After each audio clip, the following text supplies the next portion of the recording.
ربیع الاول کا سب سے زیادہ خاص وظیفہ ان اللہ علی کل شیء قدیر کا کمال وظیفہ جو 1 گھنٹے کے اندر دولت سے مالا مال کر دے۔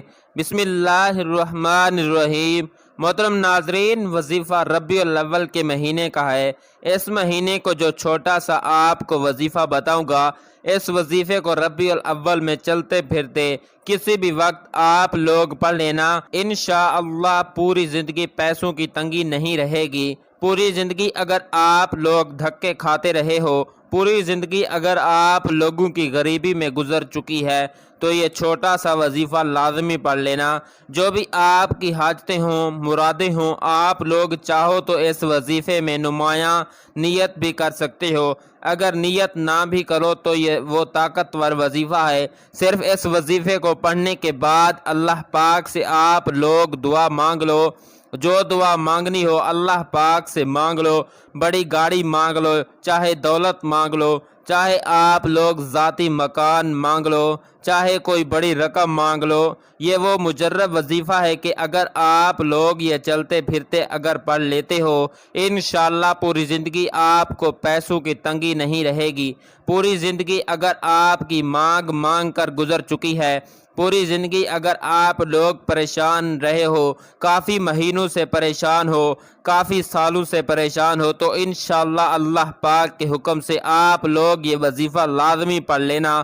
انشاءاللہ آپ لوگوں کی پریشانی فوری طور پر ختم ہو جائے گی۔ یہ وظیفہ ایسا ہے کہ اس وظیفے سے فوری طور پر پیسہ اور دولت تو مل جاتی ہے، لیکن یہ وظیفہ پڑھنے والا اگر اس کے جسم کے اندر کوئی بیماریاں ہیں، کوئی اس کو پریشانی ہے، اس کے جسم کے اندر سے جاتی نہیں ہے، کوئی بیماری ایسی ہے جو ختم ہونے کا نام نہیں لیتی، وہ بیماریاں بھی ختم ہو جائیں گی۔ اور آپ نے کبھی بھی مایوس نہیں ہونا، بس اپنے رب سے دعا کرتے رہا کریں، بے شک وہ ہر چیز پر قدرت رکھتا ہے۔ اللہ کی رحمت اور اس کے فضل و احسان سے خود کو محروم سمجھنا مایوسی ہے۔ قرآن پاک میں ارشاد ہوا ہے، اپنے رب کی رحمت سے کون نا امید ہو مگر وہی جو گمراہ ہوئے۔ حضرت محمد صلی اللہ علیہ وآلہ وسلم سے سوال کیا گیا، کبیرہ گناہ کون سے ہیں؟ تو آپ صلی اللہ علیہ وآلہ وسلم نے ارشاد فرمایا، اللہ کے ساتھ کسی کو شریک کرنا، اس کی رحمت سے مایوس ہونا اور اس کی خفیہ تدبیر سے بے خوف رہنا، اور یہی سب سے بڑا گناہ ہے۔ اللہ کی رحمت سے مایوس ہو کر گناہوں میں مشغول ہو جانا گناہ کبیرہ ہے۔ بعض اوقات مختلف آفات، دنیاوی معاملات یا بیماری کے معالجات اور اخراجات وغیرہ کے لیے آدمی ہمت ہار کر مایوس ہو جاتا ہے، اور اس طرح کی مایوسی منکر ہیں۔ پہلا سبب جہالت ہے کہ بندہ اپنی جہالت اور کم علمی کے سبب رحمت الہی سے مایوس جیسے موذی گناہ میں مبتلا ہو جاتا ہے۔ اس کا علاج یہ ہے کہ بندہ دنیاوی علوم کے ساتھ ساتھ مذہبی علوم بھی حاصل کرے، قرآن و حدیث کا علم حاصل کرے، جہنم میں لے جانے والے اعمال اور ان پر ملنے والے عذابات پر غور و فکر کرے، تاکہ اس کے دل میں خوف و آخرت پیدا ہو، جنت میں لے جانے والے اعمال اور ان پر ملنے والے عظیم اجر ثواب پر نظر رکھے، تاکہ اللہ عز و جل کی رحمت کاملہ پر اس کا یقین مزید پختہ ہو جائے اور مایوسی اس سے دور بھاگ جائے۔ مایوسی کا دوسرا سبب بے صبری ہے۔ کسی آزمائش یا مصیبت پر بے صبری کا مظاہرہ کرتے ہوئے واویلا کرنے سے رحمت الہی مایوسی پیدا ہوتی ہے۔ اس کا علاج یہ ہے کہ بندہ میتوں پر صبر کرنے کی عادت ڈالے، کیونکہ بے صبری کی وجہ سے نکلنے والے کلمات بعض اوقات کفریات پر مشتمل ہوتے ہیں جو ایمان کو برباد کرنے کا سبب بنتے ہیں۔ کسی بھی تکلیف یا مصیبت پر بندہ یہ مدنی ذہن بنائے کہ اللہ عز و جل نے مجھے اس آزمائش میں مبتلا کیا ہے، تو میں اس پر بے صبری کا مظاہرہ کر کے اجر و ثواب کیوں ضائع کروں، بلکہ میں اس کی رحمت کاملہ پر نظر رکھوں اور اس مصیبت یا پریشانی سے نجات کے لیے اس کی بارگاہ الہی میں التجا کروں۔ مایوسی کا تیسرا سبب دوسروں کی پرآسائش زندگی پر نظر رکھنا ہے۔ جب بندہ کسی کو پرآسائش زندگی پر غور و فکر کرتا ہے تو اسے اپنی زندگی پر سخت تشویش ہوتی ہے۔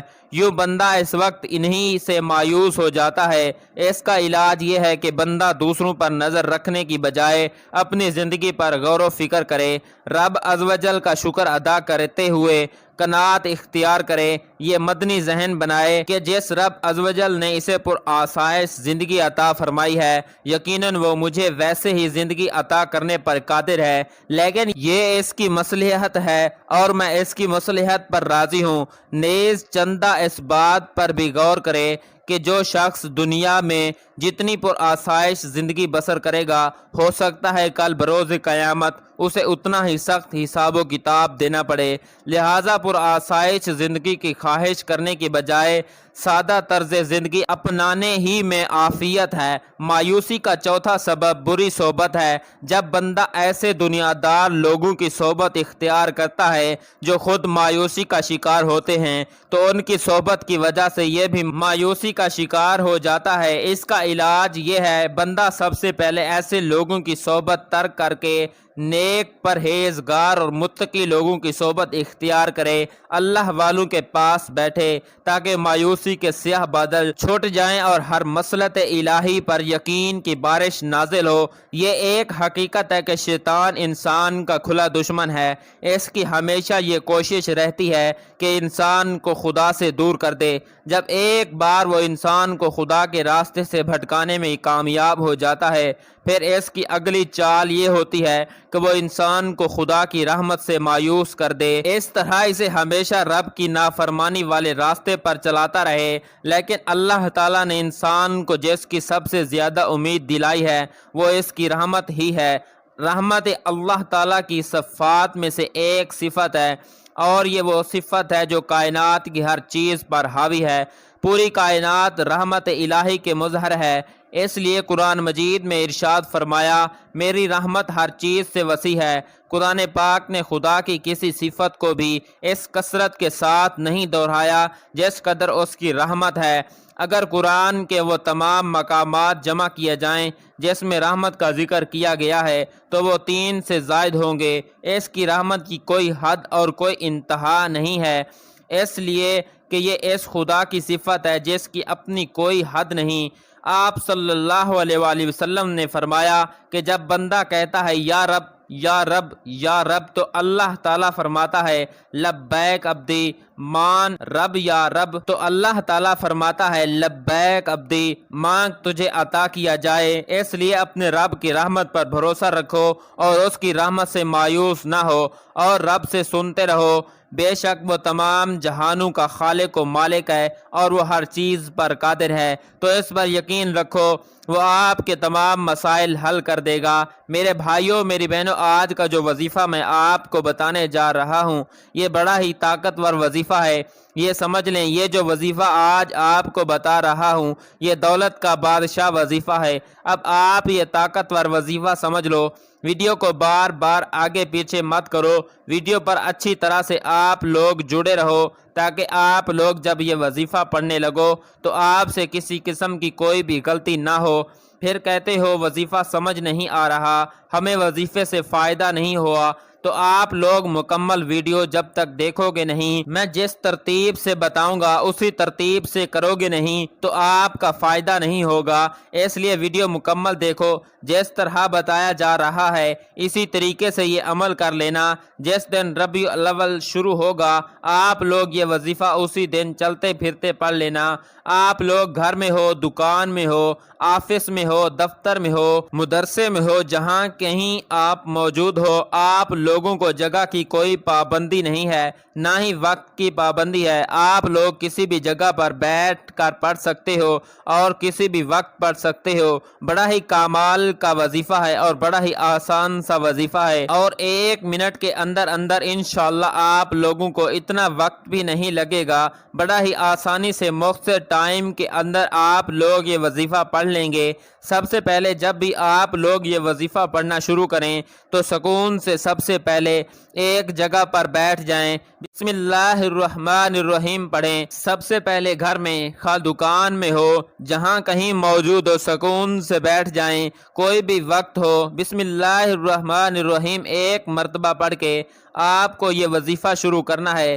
جب ایک مرتبہ آپ لوگ بسم اللہ الرحمن الرحیم پڑھیں تو اب آپ لوگوں کو درود پاک بھی ایک مرتبہ لازمی پڑھنا ہے۔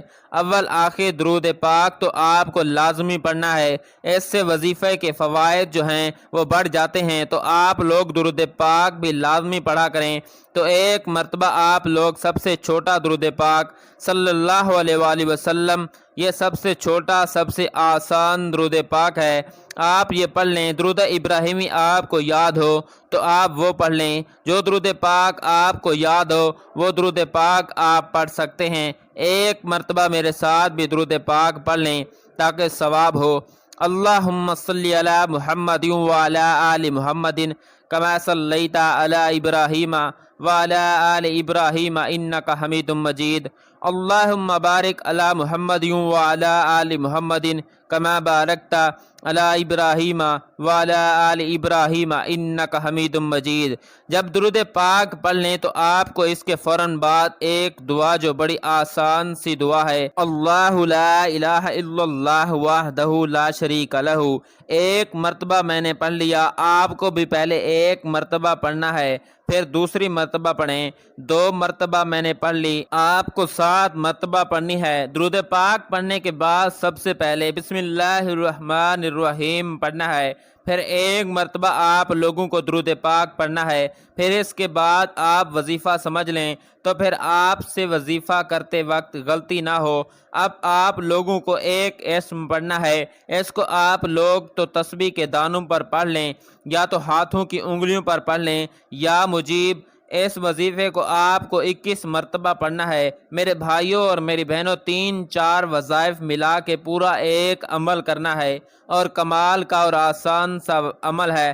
جب 21 مرتبہ آپ لوگ یا مجیب پڑھ لیں، اس کے فوراً بعد آپ لوگوں کو استغفر اللہ 21 مرتبہ پڑھنا ہے، یا تو تسبیح کے دانوں پر پڑھ لیں یا ہاتھوں کی انگلیوں پر پڑھ لیں۔ 21 مرتبہ آپ لوگ استغفر اللہ پڑھ لیں۔ پھر یہ وظیفہ ان اللہ علی کل شیء قدیر شروع سے آخر تک جو عمل بتایا، اور یہ وظیفہ آپ لوگوں کو سب سے آخر میں 11 مرتبہ پڑھ کے آخر میں ایک مرتبہ درود پاک پڑھنا ہے جو درود پاک شروع میں پڑھا تھا۔ اور میرے بھائیوں اور میری پیاری بہنوں، جب درود پاک پڑھ لو تو اس کے بعد اللہ پاک سے جس حاجت کے لیے وظیفہ پڑھا ہو اس کے لیے دعا لازمی کرنی ہے، چاہے ایک حاجت ہو چاہے جتنی حاجتیں ہوں، اس کے لیے اللہ پاک سے رو رو کر گڑ گڑا کر دعا مانگیں، اپنی پریشانیوں کے لیے دعا مانگ لیں، تمہیں اللہ پاک ضرور کرم فرمائیں گے اور آپ کے تمام مسائل حل ہو جائیں گے۔ محترم ناظرین، اللہ تعالیٰ کے 99 ناموں میں سے کوئی ایک نام کمنٹ باکس میں لکھ کر ضرور شیئر کریں اور چینل کو سبسکرائب کر لیں۔ اللہ ہم سب کا حامی و ناصر ہو، آمین۔